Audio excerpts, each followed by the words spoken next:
লন্ডনের টাওয়ার হ্যামলেটসে কুকুর নিয়ন্ত্রণে নতুন আইন কার্যকর করা হয়েছে।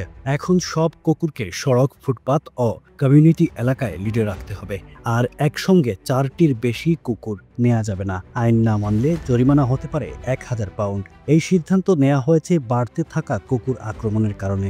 এনএইচএস-এর তথ্য দেখায়, ইংল্যান্ড ও ওয়েলসে কুকুরের কামড়ে হাসপাতালে ভর্তির সংখ্যা গত কয়েক বছরে দ্বিগুণ হয়েছে এবং মৃত্যুও হয়েছে। টাওয়ার হ্যামলেটসে 2024 সালের মধ্যে 92টি কুকুরের আক্রমণের ঘটনা রিপোর্ট করা হয়েছে। নতুন নিয়ম কেবল কুকুর পালন বন্ধ করছে না, এটি জনসাধারণের নিরাপত্তার জন্য জরুরি ব্যবস্থা। বিশেষ করে বাচ্চা, বৃদ্ধ ও দৃষ্টিহীন মানুষের জন্য এটি অত্যন্ত গুরুত্বপূর্ণ। আইন মেনে চললে সবাই নিরাপদে পাবেন শহরের পাবলিক স্পেস ব্যবহার করার সুযোগ।